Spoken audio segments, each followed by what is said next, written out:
Now you hear me, Okay. right? Yeah. So, thank you, Laura, for the introduction and also for initiating this event.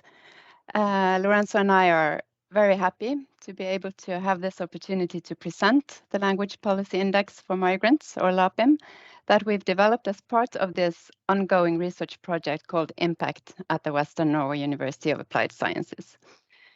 Together, Lorenzo and I are leading the international work package of the IMPACT project, and we should underline that the development of LAPIM is the result of a joint effort of our research team.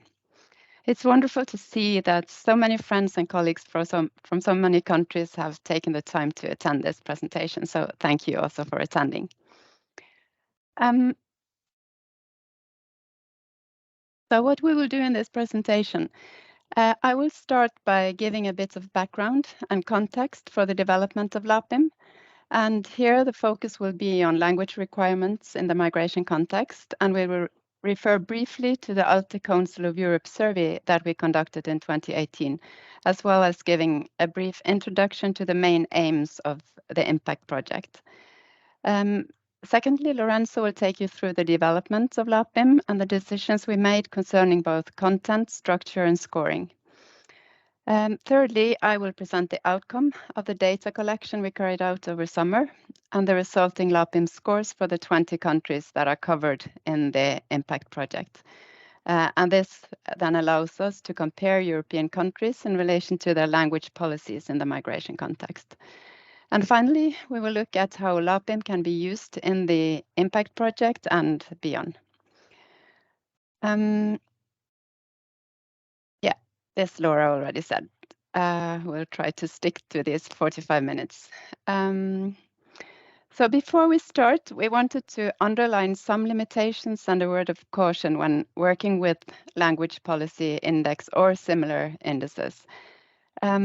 We need to just say that we are very well aware of the fact that language policy in the migration context is a very complex matter, and that an index like LAPIM necessarily simplifies this complexity. In addition, LAPIM is an index of language policy only, hence many other important aspects of migration and integration policy, as well as important differences between countries, are not covered. And we also want to make it clear from the start that an index yielding a numeric score for something as complex and compound as cross-national language policies may give a false impression of representing some objective empirical truth. It looks more objective than it really is. So in fact, the index content, the dimensions, the criteria, and the scoring rely quite heavily on subjective judgments or on value judgments even. So as any index, it should be interpreted and used with some caution. Yet, as Gazola Al points out, as long as the methodology is clear, explicit, and consistent, and the data reliable, indices and the resulting ranking may produce useful information and stimulate public debate. So that said, let's get to it. And first, as I promised, some background and context. And apologies to those of you who have heard this introductory part at least once, maybe several times before, because I will now look back a little on this survey that Lorenzo and Bart Degas and myself carried out in 2018 on behalf of ALTE and the Council of Europe, and it was published in 2020. And as many of you will know, the purpose of this survey and this report was to map language and knowledge of society requirements in Council of Europe member states. We wanted to provide a state-of-the-art of requirement policies and learning opportunities at the time of the data collection, but also to track the development over time. So going back to a similar survey carried out in 2007. And in the reports, we pay special attention to vulnerable learner groups, such as minors, low literate learners, and refugees. And we also state some clear recommendations for policymakers within this area. Yeah, and the report and the survey were developed in line with the underlying values of the Council of Europe, such as human rights, inclusion, plurilingualism, and diversity. And you might have seen this map before, but I think it's quite telling, because when we look back at 2007, we see that it's only the dark blue countries that had formal language requirements for citizenship at that time. The light blue countries were covered by the survey in 2007, but did not have requirements, while the gray countries were not covered. In our study in 2018, the picture was quite different. So today, 5 years later, it's rather an exception for countries in Europe not to have language requirements for citizenship. This apparent homogeneity when it comes to the existence of language requirements for citizenship, however, covers a large divergence in terms of what level of language proficiency is required for the same context. So we also looked at this, what CFR level is required in the different countries. And as this graph clearly shows, there is very little agreement as to what would be considered the appropriate CFR level for citizenship. And countries range from no language requirements through a basic A1 and A2 level up to an academic B2 level. So in this survey, we investigated the presence and the relative severity of requirements, but we did not have the data to investigate the consequences of these requirements on the people who are subject to them. And in fact, not that many people have done that. There is clearly a need for more research into the consequences of formal language and knowledge of society requirements. The body of existing research, the research that does exist, indicates that formal language requirements do not seem to have a positive impact on integration. Rather, maybe the most significant consequence is that less people manage to get citizenship.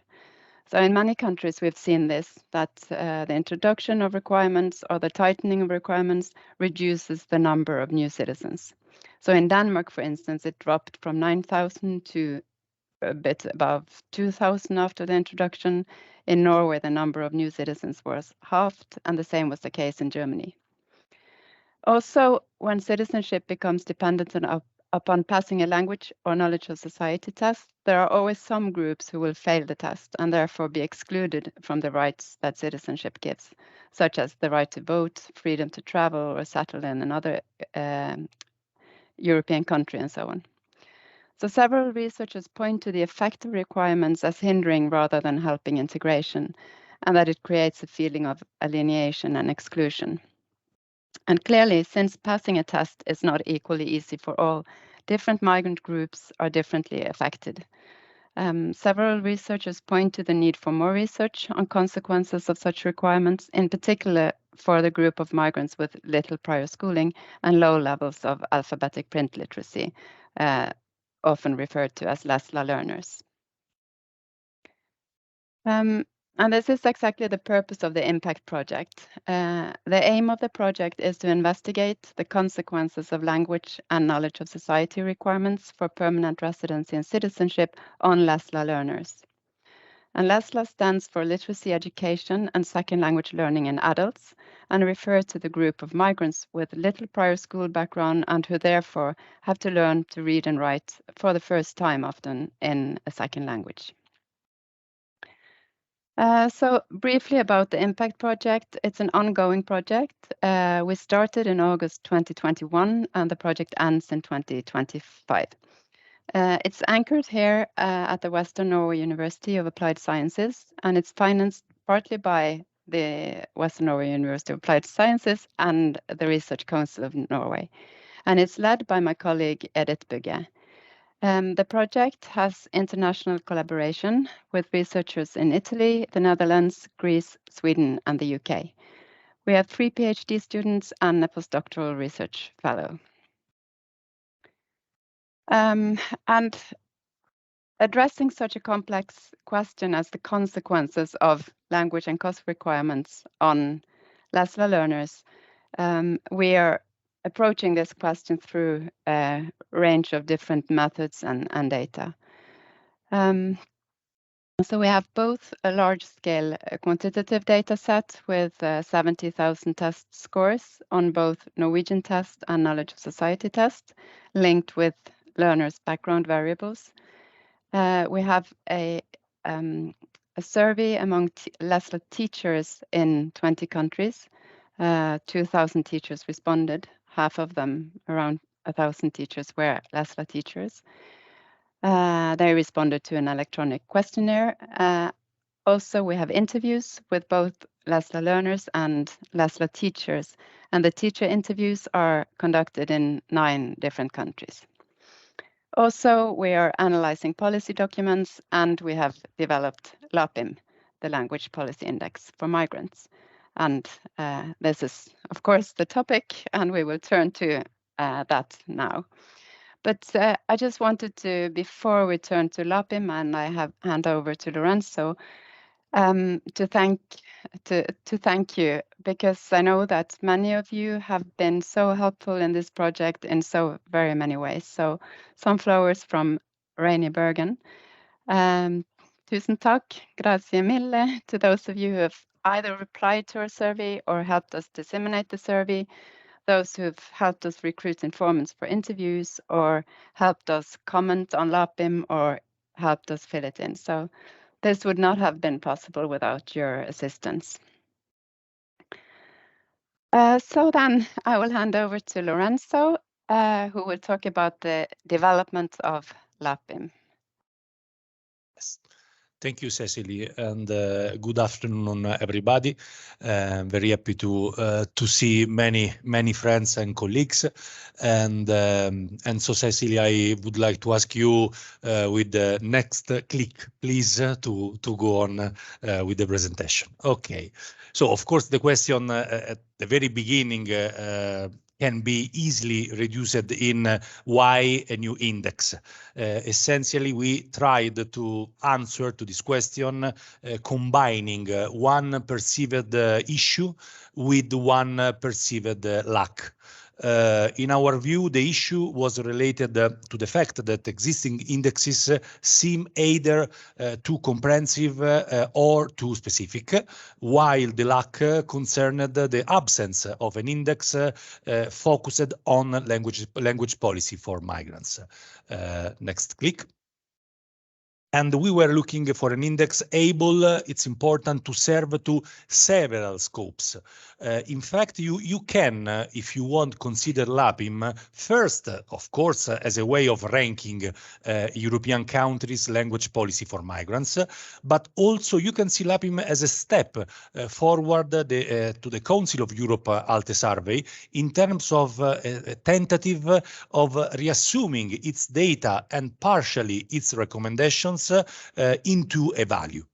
In addition, for us, LAPIM was surely was a mean, or better, I would say, an opportunity to update and to better control the data from the just mentioned survey. Updating because after 5 years, a double check whether, for instance, a requirement was still in place or was changed was absolutely needed, but also controlling so indirectly by improving the reliability of the data collected, thanks to the fact that LAPIM and the survey report take into account 2 different target respondents. Mainly academics and language testers in LAPIM, mainly policymakers in the survey. Moreover, and according to a perspective of research, LAPIM constitutes an attempt to translate into an index language interventions, planning or management related to migrants, so with a clear reference to Spolsky language policy model. Finally, LAPIM, as Cecily highlighted, builds on impact. It means it represents another outcome embedded in the impact project with a ranking aimed at considering any language intervention affecting, in particular, LESLA learners, so not or low literate migrants. Next. Thank you. How was LAPIM developed? Thanks for sure to meetings. No, the one before. Yes, to literature review of index methodology, take into account in particular MyPEX as a source of inspiration, with all the needed adaptation, of course, according to our context and to our target population. But let me say the real core that led to the index, to LAPIM, was a long discussion among the impact working group. We shared all the input, or at least we tried to share all the input, all the ideas, all the sometimes different views, that it's good, of course, especially in terms of rationale, structure, sections, but mainly variables to consider and weights to assign to such addressed variables or aspects, if you prefer. Once meet the agreement, a qualitative piloting was conducted in 6 countries. Then LAPIM was revised, of course, in the light of this piloting, and so finalized. And finally, thanks, as Cecily said, to the contribution of many of you, we had, in summer, our data collection. Okay? These are the 3 main areas investigated by LAPIM. So language requirements, knowledge of society requirements, and learning opportunities free of charge. Next click. Considering the LAPIM specifications, as you can see, requirements are addressed according to 4 different angles that often represent the steps of the migrant's journey. So pre-entry, temporary residency, permanent residency, and citizenship. Next click. And for each of the 4 angles, LAPIM offers details concerning the skills required. For instance, all the 4 skills, or instead only oral. When for oral, it's important, we intend only listening and speaking, but within an interview. So within an interaction exchange. Next click. And the CFR levels imposed, of course, in case of language requirements, and the language involved, it's important to highlight, in case of COS, knowledge of society requirements. If, for instance, the official language only it's involved, in this case, as all we know, the COS test often in practice functions as an additional implicit language test, or if one of the first languages of the test taker is involved, or even if the use of a lingua franca is provided. Next click. About the exemptions eventually in place, I will focus on them in a couple of slides. Next. Moving from requirements to learning opportunities, we decided to address this dimension, giving value only to courses provided for free or with a very symbolic fee. In this case, LAMI collects data about the target learners as beneficiaries of the learning opportunities, and also the number of hours offered to meet the learning needs. Moreover, LAPIM aims to see to what extent there is a positive impact of the given opportunities, also in terms of exemptions from requirements, with the correspondent details, for instance, whether the exemption is total or partial, and in case of partial exemption, if it's referred only to one dimension, maybe the temporary residencies, but not also the permanent on citizenship, or vice versa, and if these partial exemptions is related only to language, but not also to cost requirements, or again, vice versa. Next click. At the very beginning of a part, Cecily pointed out, I would say, general limitations that affected LAMI as index. well, let me add other two limitations here exactly related to the learning opportunities. Local specificities are not considered, as well as the action of the third sector is not taken into account. Indeed, including also all the multiple variables resulting by the reality of a particular not national context and or outcomes of the multiple actions of, for instance, an NGO would have made too complex the index with a clear, huge risk of losing usability, readability, practicality. That's to say that we are fully aware that something is missing, even if in our view it was a matter of obliged choices. Next slide, next, Cecily. Thank you. This slide aims to give you a first overview, concrete example of the LAMI grid, the LAPIM grid. It's only an extract of the long rainbow table napkin.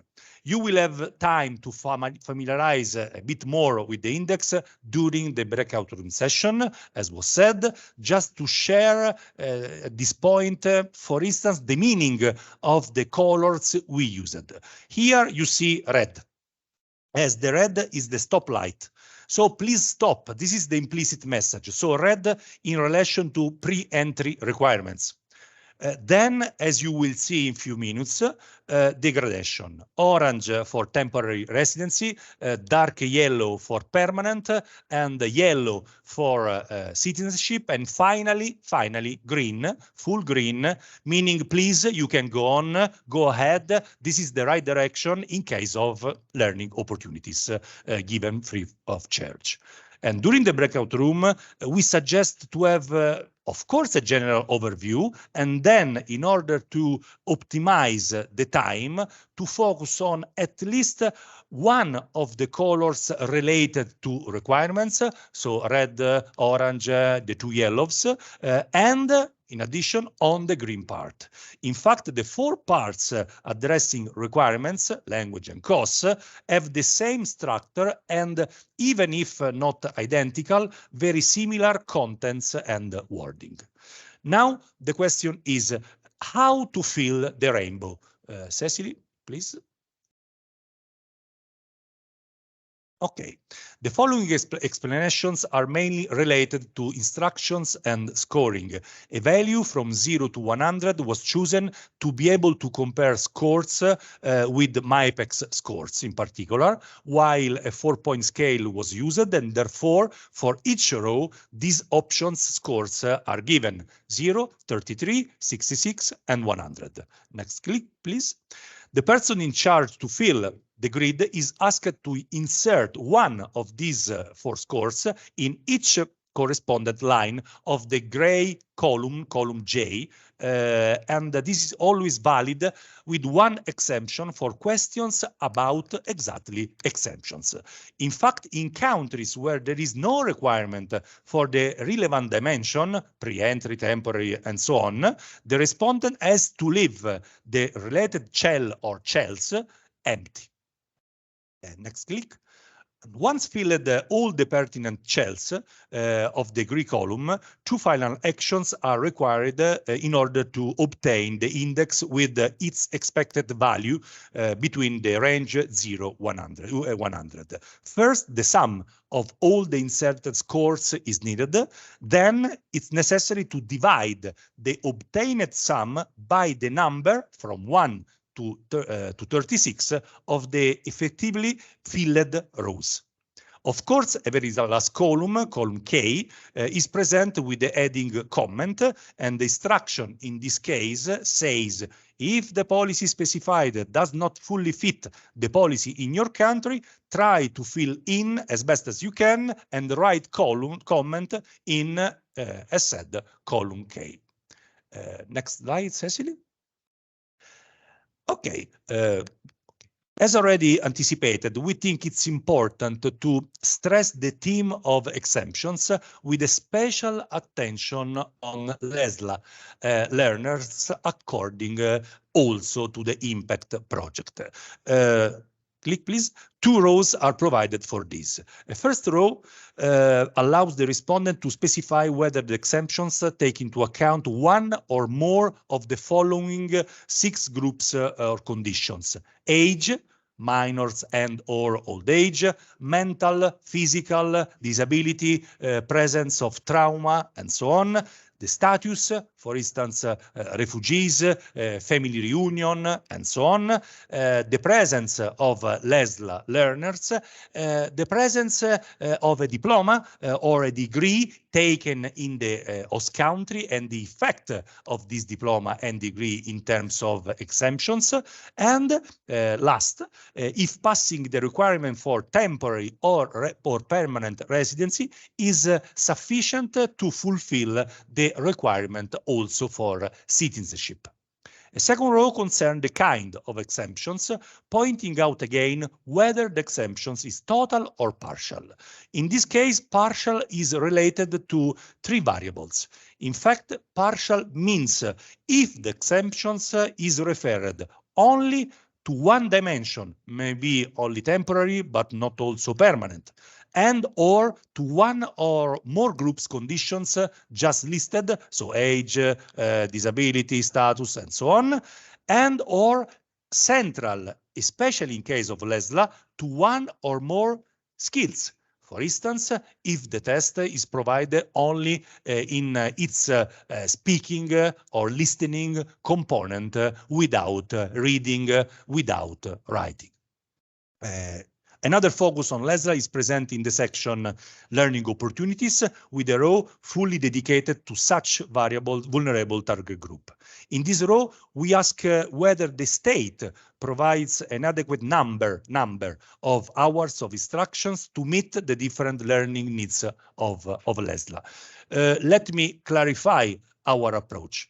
On the one hand, we were and we are, of course, absolutely aware that, of course, the pure hours quantification cannot give a complete picture of the degree of adequacy of a course. Of course, on the other hand, we wanted to live in LAPIM in general, in all the index, in all the questions, as little space as possible to personal interpretations and to subjective representations of such degree.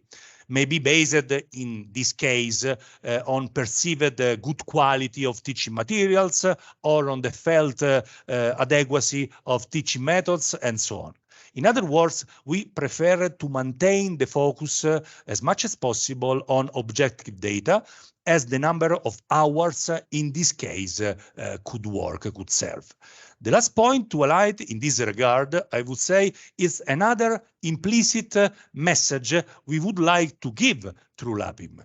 After the first one, related to the choice of the colors in our rainbow.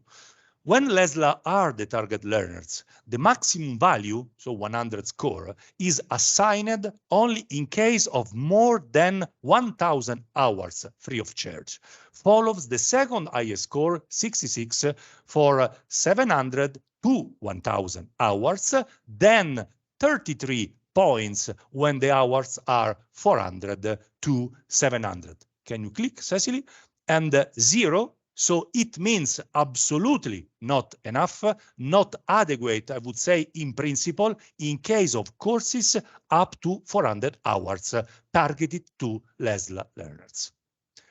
Okay, next slide, Cecily. I think that in these few slides, I hope to have presented the development of LAPIM with its rationale, giving some examples of our choices and also of our implicit messages and the instruction thanks to which we collected data. And thanks to you, mainly. Cecily. Thank you, Lorenzo. Yeah, so then it's time to show you some of the results from the data collection that we did over summer. So this graph displays the ranking of the 20 countries covered in the impact project, and based on the LAPIM, well, it displays the LAPIM scores. And as Lorenzo said, the higher the score, the closer to 100, the more lenient the language policy in the country, and the lower the score, the stricter the country. So this, we chose to use exactly the same 0 to 100 point scale that MyPACS uses, so that we can also compare the two scales. And as you see, and to facilitate cross-country comparison and linking of the LAPIM scores to other data, we've found it useful to divide the countries into 4 categories: strict, rather strict, less strict, and least strict. And as you see, the countries actually group themselves quite nicely into 4 clearly distinguishable groups, with an interval difference between the groups with around 10 points. So that was quite interesting to see. I don't know if you find this ranking or grouping into countries surprising, and we look forward to hearing your thoughts about this in the question and answer session later today. For us, I think it's fair to say it was not really surprising.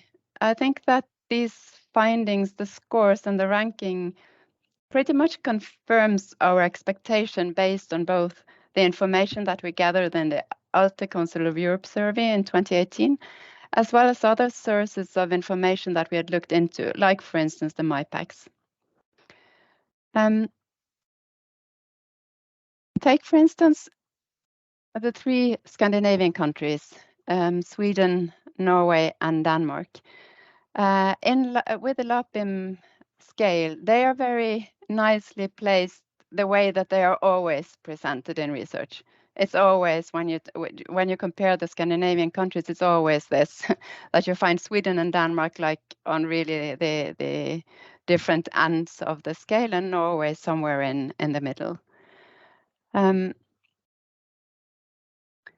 And this is also, we also found this in the 2018 survey, where Denmark is one of the countries with a B2 language requirement, strictest in Europe, while Sweden in 2018 didn't have any requirements for permanent residency or citizenship, and Norway was like somewhere in between. So this very much confirms it. This scale is like flipped, right, where the strictest on top, but you can flip that in your mind. Also, we compared it with the MyPACS score, and it's interesting to see. Here again, I've just taken these 3 Scandinavian countries. Of course, MyPACS is far more comprehensive than LAPIM, as it includes many areas of migrant integration, such as access and mobility in the labor market, family reunion, education, health, anti-discrimination, as well as political participation, permanent residency, and access to nationality. But MyPACS also clearly ranks the 3 Scandinavian countries, with Denmark at the very strict end, and Sweden at the lenient end, and Norway somewhere in between. And you can see the MyPACS scores here, like 49 for Denmark, 69 for Norway, and 86 for Sweden. And you find the link here, so it's quite interesting to investigate all the data that is there in the MyPACS site. So here are the MyPACS scores for the 20 countries that are covered in our study. And if we compare the MyPACS scores with the LAPIM scores, well, just get to that. Here the LAPIM scores are in light blue, and the MyPACS scores are in dark blue, combined into one graph. And this, of course, is possible only because we use the same scale. And as you see, for many of the countries, there is a quite clear overlap between the ranking between MyPACS and LAPIM. To make this easier to see, for these countries, there's a large degree of overlap between MyPACS and LAPIM. It's less than 13-point difference. Then there are some countries that are ranked quite differently depending on which scale we use. And I think this is interesting. How can we interpret this? Why are some countries like having quite different scores on MIPACS and LAPIM? And I think this is not a question that we will attempt to answer now. I just think that it shows one possible use of LAPIM to look at it in comparison with other similar indices and make some hypothesis based on this, or compare and find some interesting stuff there. So a different way of demonstrating the same sort of relation between MIPACS and LAPIM is to calculate the correlations between the scores on the two scale and visualize it perhaps like this in a scatter plot. So the closer to the blue line, the larger the overlap between the two scores. And we see the same here. Some countries, for instance, Ireland has one of the highest, let me see. Yeah, I'm just hung up on these Scandinavian countries, but yeah. But you see that, for instance, Ireland is quite high on the LAPIM score because there are no formal language or knowledge of society requirements. And it's not quite as high on the MIPAC score. So this is something that I think would be interesting to see. Maybe in some countries, language requirement is used as a gatekeeper in the migration context. In other countries, it might be financial requirements that are like the main gatekeeper, and therefore, if that financial requirement is high enough, it's maybe not necessary to also impose a language requirement. So these are things that I think could be explored in future studies. It's not the main area of focus in impact. So now I will turn to how we use LAPIM within the impact project, and that will be my last point of the presentation. So in impact and in the international work package of impact, we want to use LAPIM in the cross-country comparison of the 20 countries covered. And we want to use it in two different ways or related ways. Firstly, we want to link the responses of LESLA teachers collected through the online survey to LAPIM scores. And secondly, we also want to use LAPIM as a source of explanation, maybe to differences between teachers interviewed in 9 countries. And I will look now into the survey data because the interview data are not yet analyzed. So the underlying assumption here is that LESLA teachers who work in countries with a strict language policy, we would assume that they would evaluate the consequences of formal language and cost requirements as more harmful, perhaps, than teachers working in countries with less strict language policy. That's a hypothesis that we can test. So just to give you an idea of the questionnaire that we sent out, it is a questionnaire that has 35 questions in addition to some teacher background and teaching experience that we also mapped, of course. Then we have 35 questions about, or statements about LESLA teachers' opinion about language requirements for permanent residency and citizenship, about knowledge of society or COS requirements, about the effect of language requirements on LESLA learners specifically, and also the effect of cost requirements on LESLA learners.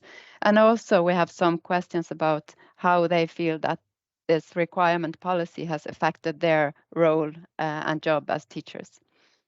And we've sent out this questionnaire in Survey Exact with a 5-point Likert scale. So they need to tick off whether they strongly disagree, agree, or strongly agree.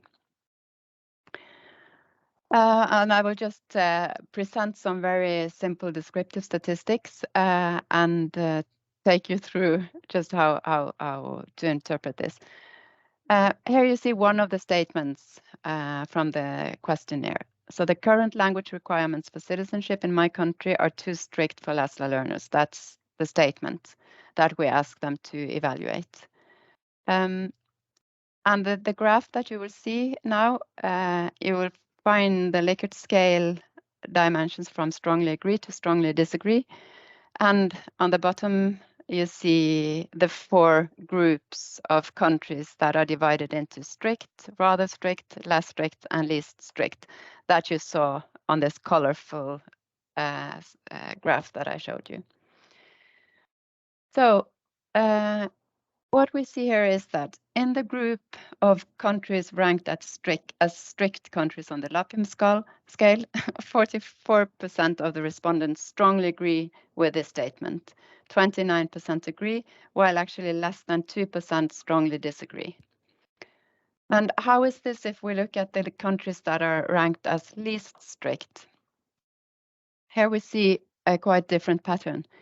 So here it's only 6% that strongly agree that the requirements are too strict, while the majority disagrees or strongly disagrees.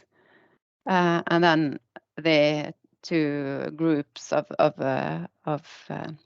countries in between.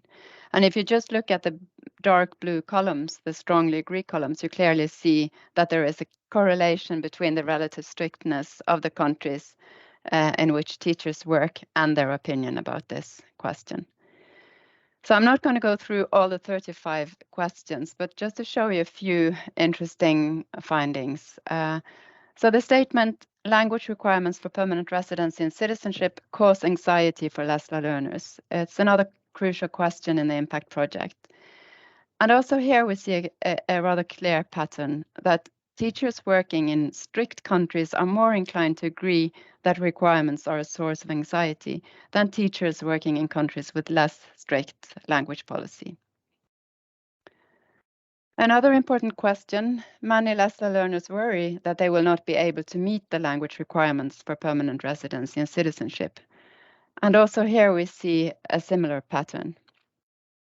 So teachers in stricter countries are more inclined to agree with this statement. And we also have, of course, opposite questions. So because requirements for permanent residency and citizenship motivate LESLA learners to learn about the host society. And also for this statement, we see that teachers are more inclined to agree that requirements can be positive and enhance motivation in countries where the requirements are less strict than opposite. It should be possible to obtain citizenship without having to pass a language test.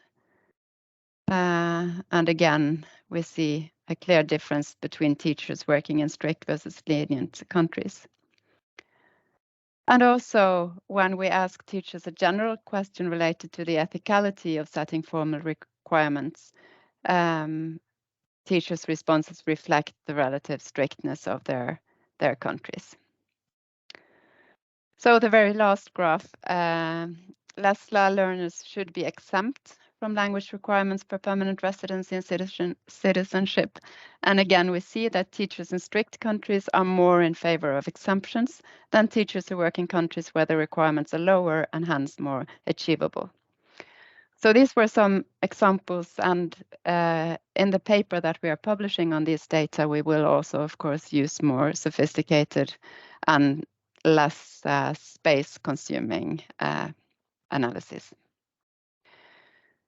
So before I give the floor back to Lorenzo and Laura, I just wanted to make you aware of the webpage of the Impact Project. So if you're interested in following our work, look at the publications that we are publishing, news and event stuff. You find our webpage here.